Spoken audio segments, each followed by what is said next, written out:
Morey Stettner. I'm the editor of Executive Leadership, and I'm here with Michael Houlihan, the co-founder of Barefoot Cellars and the co-author of the forthcoming book, The Barefoot Spirit, How Hardship, Hustle, and Heart Built a Best-Selling Wine. Michael, thanks for your time today. It's great to be back.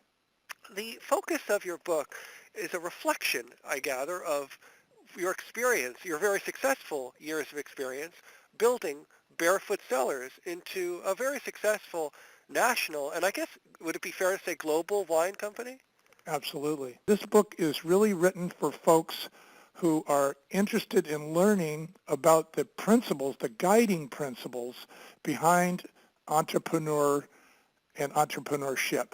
And so the book takes you on a business adventure with Michael and Bonnie, Bonnie's my partner, as we build the Barefoot brand, and we start in our laundry room with no money and no knowledge of the industry, and we build this national and international blockbuster up one brick at a time, and of course those bricks fall on our head. And so you get to see us with the roadblocks, the real roadblocks that we faced with regard to compliance, with regard to hiring, with regard to building company culture, with regard to executive management and leadership, all those things.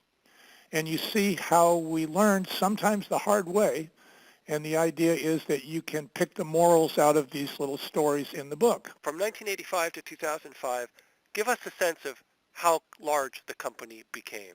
It started with nothing, absolutely nothing, and it became a big powerhouse in every one of the 50 states. It was in about 70% of all the chain stores in the United States. It was in 28 foreign countries.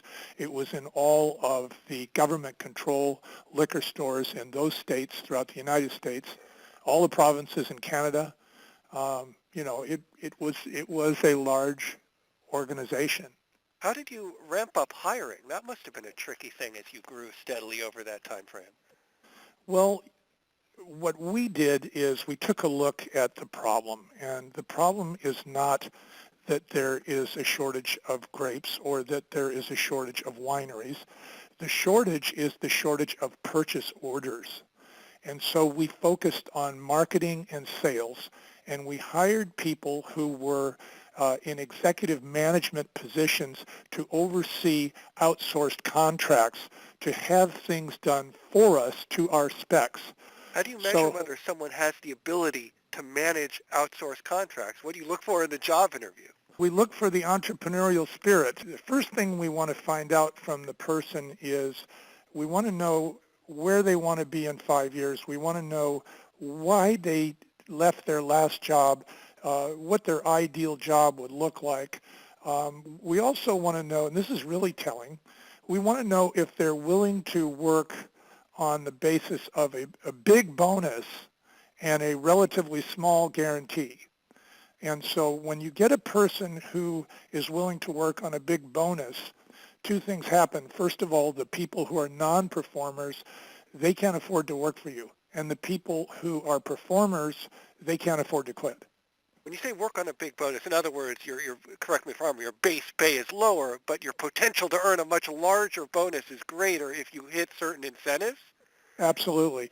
Basically, part of the Barefoot Spirit philosophy is, the guiding principle is pay for performance. It's the old-fashioned idea of pay for performance. You can sugarcoat it, but that's what it is. And there's, in all companies, only really have two divisions. They think that they have 20 divisions, and they think they have groups within those divisions, but they don't. They only have two divisions. One division is called sales, and the other division is called sales support. And everybody, and I mean everybody in the company, I don't care if it's a receptionist, I don't care if it's the accountant, they all work for sales, because that's how they get paid.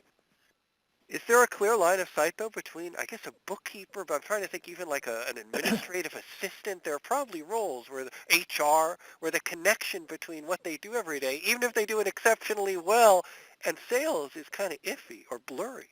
Well, it is. However, one of the things that we did in our company to unblur that message was we showed each person in each job in the company a money map when they were hired.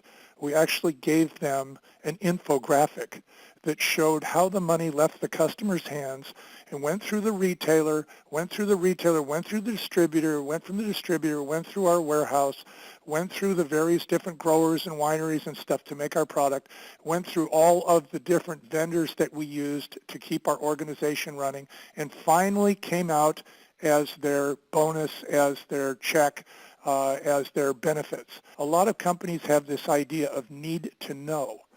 We had the idea that everybody needs to know just about everything all the time. So we would tell our people stuff like, look, this is our challenge. This is what we're trying to do right now. If we can do this, this is what it means to our Christmas bonus.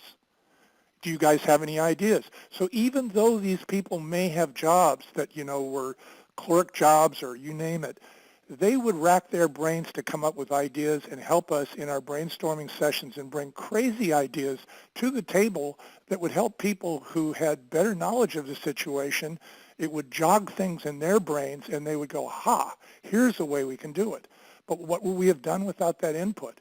And it created a kind of a team spirit, which is even more important, is to build a positive company culture. The other thing that we did that I think really made the difference on a granular level is acknowledgement. We found that when you acknowledge people publicly for doing something that affected the financial well-being of everybody in the company, that you get more of that.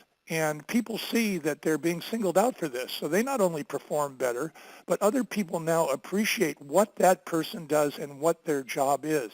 Again, this builds team spirit. This builds culture within the company. This is a great insight, and all the stuff on motivation and being able to incentivize employees is fantastic. And I appreciate all your time. And Michael Houlihan, co-founder of Barefoot Cellars with Bonnie Harvey, and you're both the co-authors of the forthcoming book, coming out in late January of 2013, The Barefoot Spirit, How Hardship, Hustle, and Heart Built a Best-Selling Wine. Michael, thank you for your time today. Thank you very much, Morey.